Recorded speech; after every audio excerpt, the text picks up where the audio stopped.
Hello friends. मैं हूं मनीष गुप्ता और मैं आपको करा रहा हूं क्लास 11th के मैथमेटिक्स का एक चैप्टर और चैप्टर का नाम है सेट्स। ये चैप्टर मैं आपको एनसीईआरटी बुक से करा रहा हूं और आज इस चैप्टर पर ये मेरा 16th लेक्चर है। आज हम एक्सरसाइज 1.5 के क्वेश्चन नंबर 3, क्वेश्चन नंबर 6 और क्वेश्चन नंबर 7 को करेंगे। अगर आप पहली बार मेरे चैनल पर आए हैं या आप डायरेक्टली इस वीडियो पर आए हैं तो मेरी रिक्वेस्ट है आपसे कि आप इस लेक्चर को देखने से पहले मेरे प्रीवियस लेक्चर्स को जो मैंने इस चैप्टर पर दिए हैं उन्हें देख लें और उसके बाद ही आप इस लेक्चर को देखें। ऐसा करने से ये चैप्टर आपको बहुत अच्छे से समझ में आएगा और ये लेक्चर भी आपको बहुत अच्छे से समझ में आएगा। चलिए अब हम स्टार्ट करते हैं एक्सरसाइज 1.5 का क्वेश्चन नंबर 3। और क्वेश्चन नंबर 3 हमसे कह रहा है कि taking the set of natural number as the universal set. तो मेरा जो यूनिवर्सल सेट हो जाएगा वो हो जाएगा नेचुरल नंबर का सेट। और नेचुरल नंबर क्या होते हैं? नेचुरल नंबर होते हैं 1 2 3 4 5 6 7 8 9 10 11 12 एंड सो ऑन। तो नेचुरल नंबर कहाँ तक लेने हैं ये मुझे क्वेश्चन में नहीं बताया है, इसलिए ये एक इनफाइनाइट एलिमेंट्स का सेट होगा। अब क्या कह रहे हैं मुझसे? कह रहे हैं कि write down the complements of the following sets. तो मुझे इन सभी सेट्स का कॉम्प्लीमेंट लिखना है। ठीक है, तो मैं एक काम करता हूँ, मैं पहले इसे सेट ए मान लेता हूँ। ठीक है, तो ये क्या है मेरा? ये एक सेट बिल्डर फॉर्म में दिया गया सेट है। तो मैं पहले इसे रोस्टर फॉर्म में कन्वर्ट कर लेता हूँ। ठीक है, तो रोस्टर फॉर्म में क्या हो जाएगा? ये हो जाएगा मेरा set A is equal to, ये है इवन नेचुरल नंबर का सेट। अब इवन नेचुरल नंबर क्या होते हैं? ये होते हैं हमारे 2 4 6 8 10 एंड सो ऑन। तो ये भी एक इनफाइनाइट सेट है। अब मैं अगर ए कॉम्प्लीमेंट निकालना चाहूँ तो ये क्या होगा? ये होगा यूनिवर्सल सेट माइनस ए, यानी कि मैं यूनिवर्सल सेट के सारे एलिमेंट लिखूंगा लेकिन ये वाले एलिमेंट छोड़ दूंगा। तो मेरे पास क्या बचेगा? मेरे पास बचेगा 1 3 5 7 9 एंड सो ऑन। तो ये क्या है? अगर आप गौर से देखें तो ये 1 3 5 7 9 ये क्या है? ये ऑड नंबर्स हैं। तो मैं ये कह सकता हूं कि मेरा जो ए कॉम्प्लीमेंट है वो क्या है कि x is such that x is an odd natural number, odd natural number. ठीक है, अच्छा मैं इसको ऐसे भी कह सकता हूं। कैसे? A complement is equal to x is such that कि x is not even natural number, even natural number. मैं इसको ऐसे भी कह सकता हूं। तो ये आंसर भी ठीक है और ये आंसर भी ठीक है। अगर आप एग्जैक्ट लिख सकते हैं तो ये बहुत बढ़िया आंसर है, और अगर आप चाहें तो आप ये आंसर भी दे सकते हैं। तो मैं अब एक काम कर रहा हूं कि कुछ सेट्स को मैं रोस्टर फॉर्म में कन्वर्ट नहीं करूंगा। ठीक है, और मैं सीधा उसका आंसर सेट बिल्डर फॉर्म में लिख दूंगा और आपको समझ में आ जाएगा, इस वाली बात की पूरी गारंटी है। मान लीजिए कि ये मेरा सेट बी है जिसके अंदर क्या है? ये है कि x such that is an odd natural number. तो मैं जब निकालूंगा बी कॉम्प्लीमेंट, क्योंकि ये जो सेट है ये ऑड नेचुरल नंबर का सेट है, तो अगर नेचुरल नंबर में से ऑड नंबर हटा दिए जाए तो क्या बचेंगे? बच्चे कह रहे हैं कि सर फिर तो हमारे पास इवन नंबर ही बचेंगे। तो यानी कि क्या हो गया? यानी ये हो गया x is such that x is an even natural number, even natural number. है ना कितना आसान? चलिए थर्ड पार्ट में मैं मान लेता हूँ कि ये मेरा सेट सी है जिसके अंदर क्या है? जिसके अंदर लिखा हुआ है कि x is such that x is A positive multiple of three. अब देखिए थ्री के मल्टीपल क्या होते हैं? थ्री के मल्टीपल होते हैं 3 6 9 12 एंड सो ऑन। ओके, तो इस सेट के अंदर ये जो 3 है 6 है 9 है 12 है ये क्या है? ये हमारे 3 के मल्टीपल है। और बाकी नंबर क्या है? वो 3 के मल्टीपल नहीं है। तो बस सी कॉम्प्लीमेंट आप लिखिए कि x is such that x is not a multiple of three, multiple of 3। बस इतना कहना सफिशेंट है। ठीक है, चलिए अब आते हैं फोर्थ पार्ट पर। मैं इसे अपना सेट डी मान लेता हूँ। सेट डी क्या है? प्राइम नंबर है, x is A prime number. तो आप लिखिए डी डैश में, आप यहाँ लिखिए कि x is such that x is not a prime number. बस भाई नेचुरल नंबर या तो हमारे प्राइम नंबर होंगे या फिर नहीं होंगे। प्राइम नंबर कौन से हैं? प्राइम नंबर हमारा 2 है, 5 है, 7 है, ठीक है, 11 है। इस तरीके से ये हमारे प्राइम नंबर है। और जो नंबर मैंने अभी टिक नहीं करे हैं वो क्या है? वो प्राइम नंबर नहीं होते। तो बस वही तो मैंने लिखा है कि x is not a prime number. Fifth part में हम मान लेते हैं कि ये मेरा सेट ई है। तो ई पार्ट में क्या है हमारे पास? ई पार्ट में हमारे पास है x is such that x is a natural number which are divisible by 3 and 5। 3 and 5 से नंबर डिविजन कौन कौन से हो रहे हैं? वो हो रहे हैं 3 है 3 से डिविजल, 6 3 से डिविजल है, 9 3 से डिविजल है, 12 3 से डिविजल है। और 5 से कौन कौन से डिविजन है? 5 से है हमारे 5 है, 10 है, और भी बहुत से होंगे जो नंबर 3 से भी डिविजल होंगे और 5 से भी डिविजल होंगे।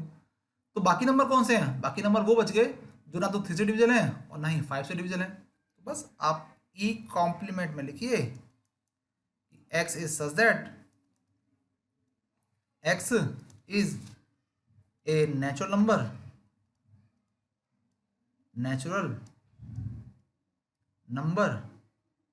which is not divisible by 3 and not divisible by 5। तो ये मेरा आंसर हो गया। अब आते हैं सिक्स्थ पार्ट पर। सिक्स्थ पार्ट में मान लीजिए कि ये आपका सेट है एफ, ये आपका सेट है एफ। तो उसके एलिमेंट क्या है? हमसे कह रहे हैं कि x is such that is a perfect square. Perfect square कौन कौन से होते हैं? जैसे 1 एक परफेक्ट स्क्वायर है, 4 एक परफेक्ट स्क्वायर है, 1 का स्क्वायर 1 होता है, 2 का स्क्वायर 4 होता है, 3 का स्क्वायर 9 होता है। तो ये सब क्या है? ये सब परफेक्ट स्क्वायर हैं। तो यहाँ पर कौन सा आएगा? जो परफेक्ट स्क्वायर नहीं है। तो मेरा एफ कॉम्प्लीमेंट हो जाएगा कि x is such that x is not a perfect square, not a perfect square. बहुत आसान क्वेश्चन है और आप इसको बहुत आसानी से समझ भी रहे हैं। चलिए अब आते हैं सेवंथ पार्ट पर। क्या कह रहे हैं कि x is a perfect cube. मैं पहले क्या करता हूं? मैं इसको सेट g मान लेता हूं। और सेट g क्या है मेरा? कि x is a perfect cube. तो g कॉम्प्लीमेंट क्या हो जाएगा? g कॉम्प्लीमेंट हो जाएगा x is such that x is not a perfect cube. ठीक है, परफेक्ट क्यूब के नहीं है बस। अब आते हैं एट्थ पार्ट पर। मान लीजिए कि ये मेरा सेट है H और इसके एलिमेंट क्या है? इसके एलिमेंट है एक्स सच दैट कि x plus 5 is equal to 8।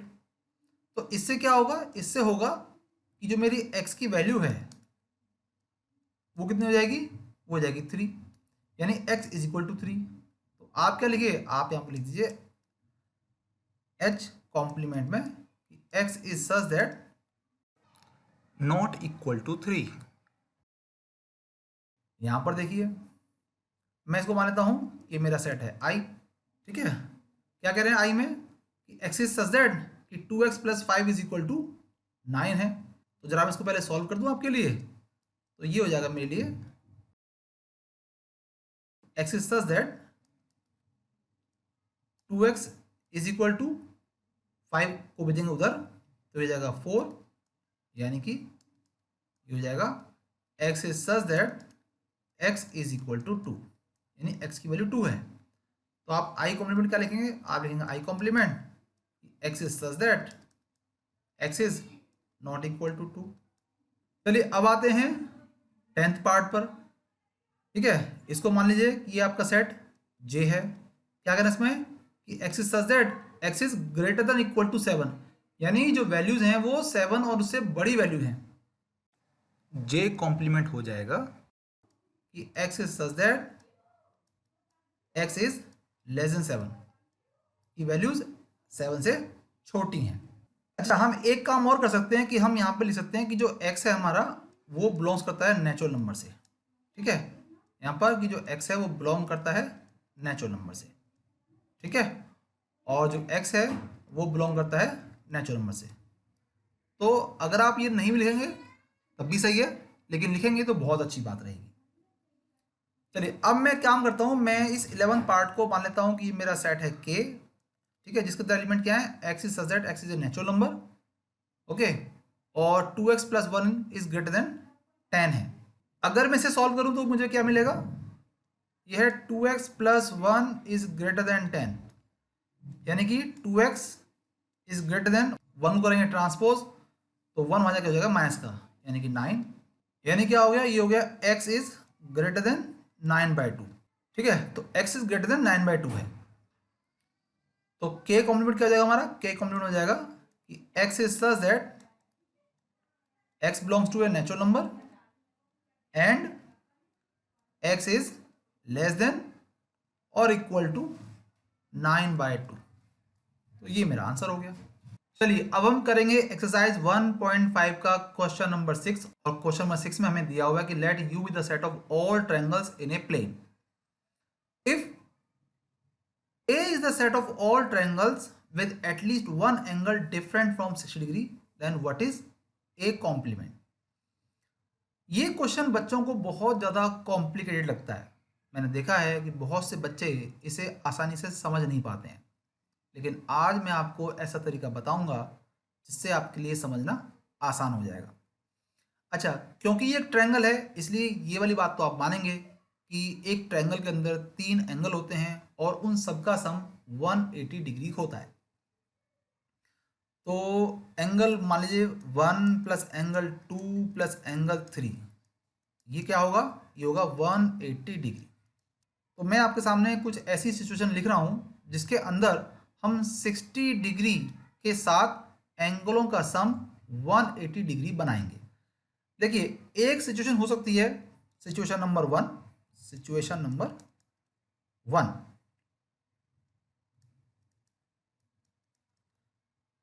जिसमें नो एंगल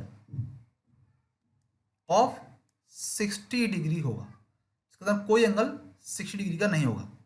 तो क्योंकि सभी एंगल का सम 180 डिग्री है तो हम 3 एंगल कोई भी लिखें लेकिन उनका सम 180 डिग्री होना चाहिए और कोई भी एंगल 60 डिग्री का नहीं होना चाहिए। हमें कुछ ऐसे कॉम्बिनेशन परमुटेशन बनाने हैं। जैसे मैं लिखता हूँ, एक तो जैसे मान लीजिए एक जैसे 20 डिग्री का है, ओके, एक मान लीजिए 40 डिग्री का है, तो कितने हो गए, दोनों का सम हो गया अभी फिलहाल 60 डिग्री। तो एक मेरा कितना होगा, वो होगा 120 डिग्री का। तो हम देख रहे हैं कि इस तरीके से हमारे एंगल हो सकते हैं और इनका सम 180 डिग्री है, लेकिन यहां पर मैंने कोई भी एंगल 60 डिग्री का नहीं लिखा है। मैं एक कॉम्बिनेशन और लेता हूं, मान लीजिए कि एक एंगल मेरा 30 डिग्री का है, एक एंगल मेरा 70 डिग्री का है, तो ये हो गए हमारे 100 डिग्री। तो एक एंगल मेरा 80 डिग्री का होगा, है ना, तभी तो तीनों एंगल का सम 180 डिग्री बनेगा। तो आप यहां भी देख रहे हैं कि एंगलों का सम तो 180 डिग्री है लेकिन कोई भी एंगल मेरा 60 डिग्री का नहीं है। तो इस तरीके से आप और भी बहुत सारे कॉम्बिनेशन बना सकते हो। एक सिचुएशन है हमारी, एक हमारी सिचुएशन है जिसके अंदर कि जो वन एंगल है, one angle is of 60 degree है, एक एंगल मेरा 60 डिग्री का है, तो यानी बाकी दो एंगल कितने भी डिग्री के हो सकते हैं। चलिए इसके बनाते हैं डिफरेंट कॉम्बिनेशन। मान लीजिए पहला एंगल ही मेरा 60 डिग्री का है, तो अब मुझे 120 डिग्री और चाहिए, तो मैं एक काम करता हूँ, दूसरा एंगल मेरा मान लीजिए 30 डिग्री का है, तो तीसरा एंगल मेरा हो जाएगा 90 डिग्री का, क्योंकि सम 180 डिग्री होना चाहिए। मैं एक कॉम्बिनेशन और लेता हूँ, जैसे मान लीजिए पहला एंगल मेरा 60 डिग्री का है और दूसरा एंगल मान लीजिए मेरा 40 डिग्री का है, तो थर्ड एंगल मेरा कितने डिग्री का हो जाएगा, वो 80 डिग्री का हो जाएगा। तो सबका सम 180 डिग्री है, लेकिन सिर्फ एक एंगल मुझे 60 डिग्री का नजर आ रहा है। ये मेरी से रही सिचुएशन नंबर 2। अब मैं आता हूं सिचुएशन नंबर 3 पर।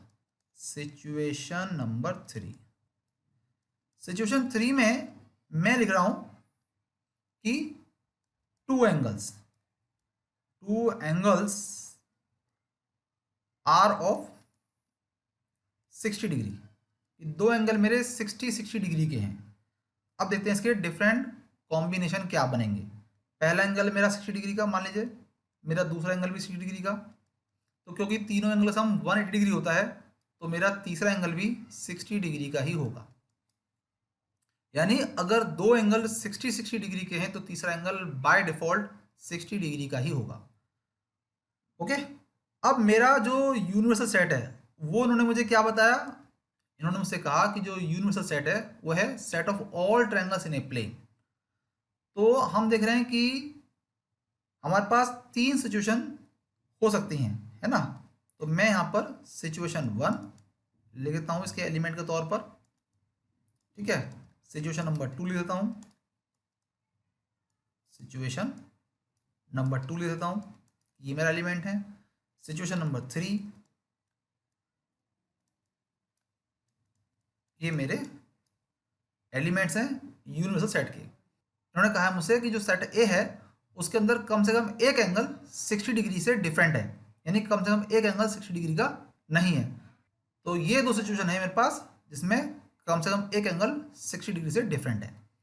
तो जो मेरा सेट ए है उसके अंदर सिचुएशन 1 आ रही है, सिचुएशन आ रही है 1 एंड सिचुएशन आ रही है 2, सिचुएशन आ रही है 2।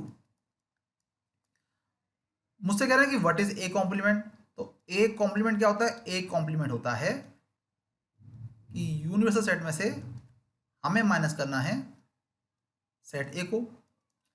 इसका मतलब क्या होता है, इसका मतलब होता है कि मुझे इसके सारे एलिमेंट लिखने हैं लेकिन वो एलिमेंट नहीं लिखने जो यहां पर लिखे हुए हैं। सेट ए के अंदर सिचुएशन 1 एंड सिचुएशन 2 लिखी हुई है, यानी सिचुएशन 3 लिखी हुई नहीं है। तो ए कॉम्प्लीमेंट का एलिमेंट हो जाएगा सिचुएशन 3, सिचुएशन 3, ठीक है। और सिचुएशन 3 क्या है, वो है जिसके अंदर सारे एंगल 60 डिग्री के हैं। तो यानी मैं कह सकता हूं कि set of all equilateral triangle, equilateral triangles. तो आई होप ये वाली बात आपको समझ में आई होगी। चलिए अब हम करेंगे एक्सरसाइज 1.5 का क्वेश्चन नंबर 7। और क्वेश्चन नंबर 7 हमसे कह रहे हैं कि fill in the blanks to make each of the following a true statement, ताकि ये स्टेटमेंट हमारी ट्रू हो जाए। तो मुझे यहाँ पर कुछ ना कुछ फिलअप करना है। चलिए मैं ये मान लेता हूँ कि मेरा यूनिवर्सल सेट में एलिमेंट्स हैं 1 2 3 4 5 6 7, बस इतने मान लेता हूँ। और एक सेट है मेरा ए जिसके अंदर एलिमेंट है 2 4 एंड 6, ठीक है। मैं पहले ए कॉम्प्लीमेंट निकाल लेता हूँ। और ए कॉम्प्लीमेंट क्या होगा मेरा, यूनिवर्सल सेट माइनस सेट ए के एलिमेंट्स। तो यहाँ पर कौन कौन से एलिमेंट आएंगे, यहाँ पर एलिमेंट आएंगे वो सारे एलिमेंट यूनिवर्सल सेट के जो ए के अंदर नहीं है। तो यहाँ पर आ जाएगा मेरा एलिमेंट 1 3 5 एंड 7। तो ये मेरा हो गया ए कॉम्प्लीमेंट। अब बात करते हैं फर्स्ट पार्ट की। क्या कह रहे हैं कि ए यूनियन ए कॉम्प्लीमेंट। इसका मतलब क्या होता है, इसका मतलब होता है कि पहले आप सेट ए के सारे एलिमेंट लिख दीजिए, यानी कि 2 4 6 और फिर ए कॉम्प्लीमेंट के भी सारे एलिमेंट लिख दीजिए जो कि हैं 1 3 5 7। ये हैं 1 3 5 एंड 7। तो ये किसके बराबर नजर आ रहा है आपको, ये आपको यूनिवर्सल सेट के बराबर नजर आ रहा है। तो किसके बराबर हो गया, ये हो गया मेरा यूनिवर्सल सेट। तो यानी आप यहाँ क्या फिलअप करेंगे, आप यहाँ लिखेंगे यूनिवर्सल सेट, ठीक है। चलिए अब आते हैं सेकंड पार्ट पर। सेकंड पार्ट में क्या है, फाई कॉम्प्लीमेंट का इंटरसेक्शन ए के साथ। तो आपको तो मालूम है कि फाई का मतलब क्या होता है, फाई का मतलब होता है नल सेट, यानी इसके अंदर कोई एलिमेंट ना हो। अब मैं इसका निकालूंगा पहले कॉम्प्लीमेंट। उसका कॉम्प्लीमेंट क्या होगा, इसका कॉम्प्लीमेंट होगा कि मुझे यूनिवर्सल सेट में से माइनस करना होगा फाई सेट को। इसका मतलब क्या है कि मैं यूनिवर्सल सेट के सारे एलिमेंट लिखूंगा, लेकिन उन एलिमेंट को नहीं लिखूंगा जो एलिमेंट यहाँ लिखे हुए हैं, लेकिन यहाँ तो कोई एलिमेंट है ही नहीं। उसका मतलब क्या होगा कि ये सारे एलिमेंट यहाँ पर आ जाएंगे, यानी यहाँ पर आएगा 1 2 3 4 5 6 एंड 7। अब मुझे क्या चाहिए, मुझे चाहिए फाई का कॉम्प्लीमेंट का इंटरसेक्शन सेट ए के साथ, यानी कि इसमें और इसमें जो कॉमन एलिमेंट है वो मुझे यहाँ लिखने हैं। तो दोनों में कॉमन एलिमेंट क्या है, कॉमन एलिमेंट है यहाँ पे 2 4 एंड 6। ठीक है, तो अब ये किसके इक्वल नजर आ रहा है आपको, ये आपको नजर आ रहा है सेट ए के, तो आप इसे सेट ए भी कह सकते हैं, है ना। तो इसका आंसर क्या हो जाएगा, इसका आंसर हो जाएगा सेट ए। चलिए अब हम करते हैं थर्ड पार्ट। थर्ड पार्ट में क्या है, थर्ड पार्ट में है ए का इंटरसेक्शन ए कॉम्प्लीमेंट के साथ, यानी कि इसमें और इसमें कौन कौन से एलिमेंट नज़र आ रहे हैं आपको। तो जो आपको कॉमन नज़र आ रहे हैं आप इन्हें यहाँ लिख दीजिए। तो आप देख रहे हैं कि इसमें और इसमें कोई भी एलिमेंट कॉमन नहीं है, तो ये क्या बन गया, एक नल सेट बन गया, जिसे हम फाई भी कह सकते हैं। तो इसका आंसर क्या हो जाएगा, इसका आंसर हो जाएगा फाई। चलिए अब हम आते हैं फोर्थ पार्ट पर। फोर्थ पार्ट में क्या है, मुझे यूनिवर्सल सेट का कॉम्प्लीमेंट निकालना है पहले तो, और उसका इंटरसेक्शन करना है ए के साथ। ठीक है, देखते हैं। तो मैं यूनिवर्सल सेट का अगर निकालूं कॉम्प्लीमेंट, तो इसका मतलब ये है कि मुझे यूनिवर्सल सेट में से मुझे यूनिवर्सल सेट को ही माइनस करना है। तो आपको पता ही है कि इसमें कोई भी एलिमेंट नहीं आएगा, है ना। अब मैं यूनिवर्सल सेट के कॉम्प्लीमेंट के साथ इंटरसेक्शन करता हूँ सेट ए का, यानी इसमें और इसमें जो कॉमन एलिमेंट हैं उन्हें मैं यहाँ पर लिखूँगा, लेकिन यहाँ पर कोई एलिमेंट आएगा ही नहीं, क्योंकि यहाँ तो एलिमेंट हैं लेकिन यहाँ पर कोई एलिमेंट है ही नहीं, तो कोई कॉमन एलिमेंट है ही नहीं। तो ये किसके इक्वल है, ये है फाई के इक्वल। तो इसका आंसर क्या हो जाएगा, इसका आंसर हो जाएगा नल सेट। तो इस तरीके से हमने एक्सरसाइज 1.5 के क्वेश्चन नंबर 7 को भी कंप्लीट कर लिया है। आई होप जो आज आपको मैंने पढ़ाया होगा वो आपको बहुत अच्छे से समझ में आया होगा, लेकिन अगर कोई डाउट है तो आप मुझे कमेंट बॉक्स में लिखें, तो मैं उसके ऊपर एक नई वीडियो बना के आपको दे दूंगा। अगर आपको आज का मेरा पढ़ाया पसंद आया है तो आप प्लीज़ मेरी वीडियोस को लाइक और शेयर ज़रूर करें, ताकि औरों का भी बेनिफिट हो सके। और आप मेरे चैनल को सब्सक्राइब जरूर करें, ताकि मैं जब भी कोई नई वीडियो अपलोड करूँगा तो उसका नोटिफिकेशन आपके पास पहुँच जाएगा। चलिए मिलते हैं अगले लेक्चर में एक नए टॉपिक के साथ, तब तक के लिए बाय बाय, थैंक यू।